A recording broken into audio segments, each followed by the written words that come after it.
Halo Sobat KPI, saya Nesa Fathadinilah dengan NIM 430102000044.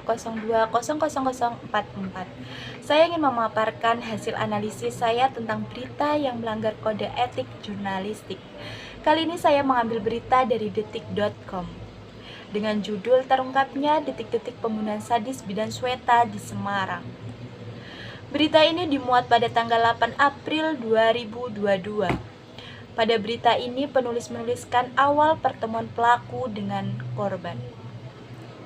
Penulis juga menjelaskan kronologi penganiayaan terhadap korban. Setelah dianalisis lebih jauh, berita ini melanggar kode etik jurnalistik. Salah satu contoh terdapat pada judulnya. Pada judul dijelaskan bahwa korban adalah seorang dokter yang bernama Sweta. Padahal dalam berita judul tidak boleh mencantumkan profesi ataupun nama. Dalam berita ini juga melanggar kode etik jurnalistik pasal 4 yang berbunyi wartawan Indonesia tidak membuat berita bohong, fitnah, sadis, dan cabul.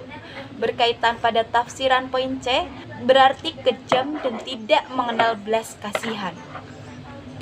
Dalam berita ini penulis malah menjelaskan secara kronologis kekerasan yang dialami oleh korban, mulai dari mencekik, membunuh, dan membuang jenazah korban hingga ketinggian 20 meter. Tidak hanya pasal 4 yang dilanggar, berita ini juga melanggar pasal 5 yang berbunyi wartawan Indonesia tidak menyebutkan dan menyiarkan identitas korban kejahatan asusila dan tidak menyebutkan identitas anak yang menjadi pelaku kejahatan guna menghormati hak privasi manusia. Namun penulis menjelaskan secara gamblang tentang nama pelaku dan korban yang menjadi penganiayaan. Menurut saya berita ini kurang berimbang karena terdapat beberapa pelanggaran baik dari judul, penetapan nama pelaku dan korban secara terang-terangan.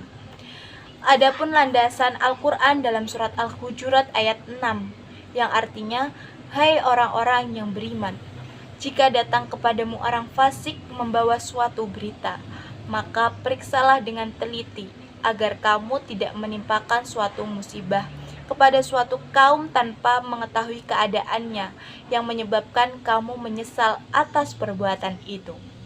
Saya Nesa Fathadinilah, salam komunikasi.